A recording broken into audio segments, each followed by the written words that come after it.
Chapter 13. Namadaraka asked Siddha, Holy Sir, tell me what the Lord did after arriving on the banks of river Bhima. Siddha replied, the Lord stayed for a long time at Gandharvapura, Gangapur, the confluent Sangama of rivers Bhima and Amarraja near the holy place, is as holy as that of the Krishna with the 5 other sacred rivers. For some time, Sriguru lived there incognito, sustaining himself by holy alms, bhiksha, with the intention of uplifting the devote who offered it to him. As he was accepting bhiksha from the poor, the well-to-do of this place spoke light of him.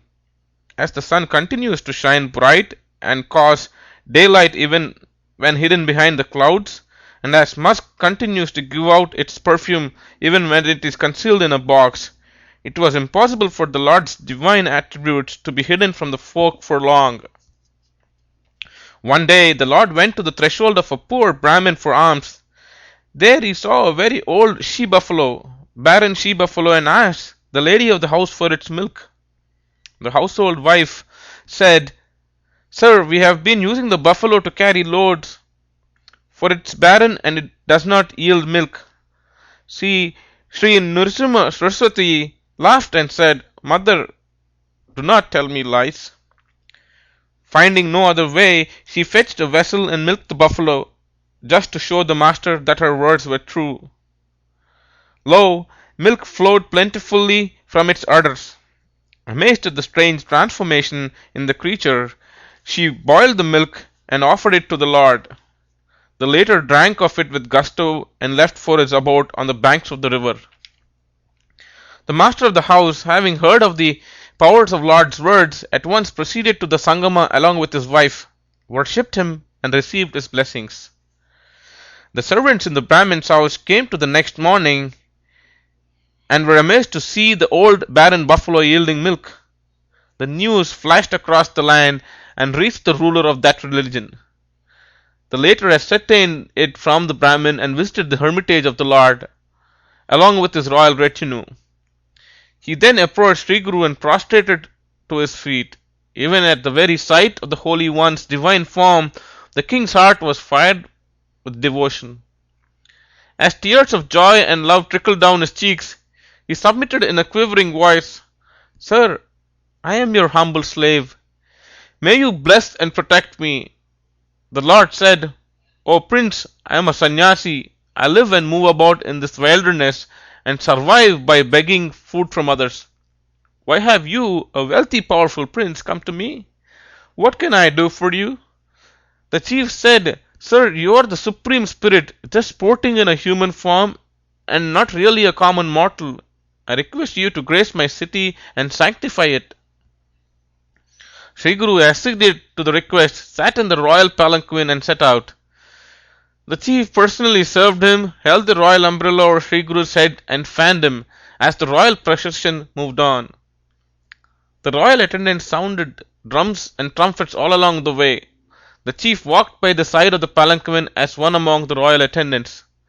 Pious Brahmins chanted the Vedas, while the heralds loudly proclaimed the progress of the Lord of spiritual wisdom to the town. People hailed the Lord all along the way. Thus the pageant reached the western gate of the chief township. As the palanquin passed a little inside the gate, Sriguru noticed a cruel Brahmarakshasa, a wicked and powerful spirit, on top of a peepal tree. At the very sight of Sriguru, the ferocious spirit was becalmed. At once he got down from the tree, rendered homage to Sriguru, and submitted. Lord, pray uplift me from this abominable state of existence. The Lord of divine mercy put his right hand on the spirit's head in blessing. At once the spirit attained a visible human form. Sriguru said to him, My son, if you take a dip at the Sangama, you will attain liberation at once. The spirit prostrated to Sriguru and took the bath. He immediately left his physical form and attained liberation. The chieftain, amazed at the power of Lord's blessings, glorified and led the palanquin into the town. He immediately raised a mutt, monastery, and lodged Sriguru in it. Later the chief worshipped the divine master every day, served him, and thereby he eventually transcended the terrible ocean of misery. Yielding to the persistent pleadings and devotion of the chief, the Lord stayed on at the place. Every day he used to perform his daily rituals at the mutt, take his bath at the holy Sangama, and, despite the entreaties of the chief to the contrary, lived by begging in the outskirts of the town. At that time, there lived a learned Brahmin by name Trivikrama Bharati in the neighboring village of Kumasi. He learned out the ways of sriguru from hearsay and criticized him as a sannyasi, fallen by transgressing the ideal standard of life of true renunciation. For it is enjoined in the scriptures that a sannyasi should not live under the protection and patronage of a chief. The omniscient Guru knew the innermost thoughts of Trivikrama Bharati. One day he said to the chief, "At Kumasi there lives a sannyasi by name Trivikrama Bharati. He has been berating me for my ways. I have to go and set him right." The chief was pleased at his words and begged his permission to accompany him. He then summoned all the pomp of procession for Sri Guru, seated him in the royal palanquin and proceeded to Kumasi. Trivikrama Bharati was a learned sannyasi and an ardent devotee of Lord Nrsimha, the man-lion avatar. On that day, when he sat for his daily meditation, the Lord did not grant him his mystic vision as he usually did. Trivikrama was deeply disappointed and, with a yearning heart, prayed, "O thou, ocean of mercy, the Lord of thy devotees, Lord Nrsimha, why am I not able to enjoy the blessed presence today? Lord, bless me with it." After he meditated for a long while, he heard a voice from within him telling him that the Lord is on the banks of the holy river. He immediately proceeded there. Through the yogic power of Sri Guru, who had already arrived and encamped at the place, he saw a large gathering of sannyasis. At first he fainted. When he came to his senses, he again saw the same large congregation of sannyasis. Then Sri Guru addressed the dazed ascetic, "Trivikrama, I am the sannyasi whom you have been vilifying in the pride of your spiritual accomplishment and learning, as a hypocrite and a fallen one. Just now I have tested you. It is evident that you are a devotee of Lord Nrsimha and you are well versed in Dharma Shastra, the code of holy life. Yet, if you are indeed a true renunciate, tell me what you have renounced. How can one whose soul is perturbed by attachment to fame and pride of learning and hatred ever be a sannyasi? I have, indeed, come here to learn of attributes of a hypocrite of a sannyasi by seeing you. O learned one, reflect deeply upon this and you will know the truth by the grace of Lord Nrsimha." Trivikrama Bharati was humbled. He said, "O Lord, overwhelmed by your yogic power, I am unable to find words for my profound experience. O ocean of mercy, thou self-controlled one, may you protect me. I have realized that the religious merit of my long life meditation has earned for me this meeting with your holiness. You are indeed the Lord on whom I meditate. I seek your refuge. May you pardon my misdeeds."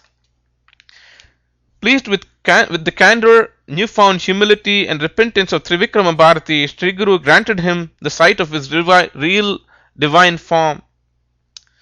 Trivikrama was able to see the king and his retinue that accompanied him, but could not stand the glory of Lord's presence. He saw the king fanning him like a humble servant. It was indeed the cosmic form of Guru that he saw.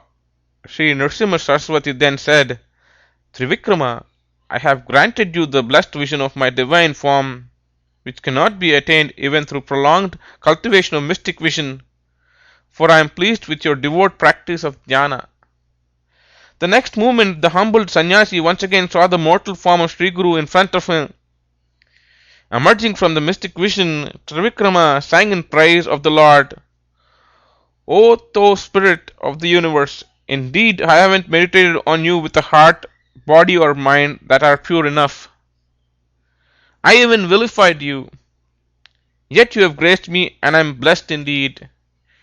You have granted me the vision of your cosmic form, Vishwarupa, which was vouched to Arjuna of yore.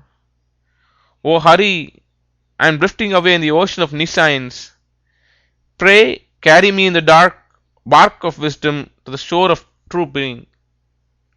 The Lord assured him, "Stay here and you shall transcend nescience through wisdom and attain the ultimate goal."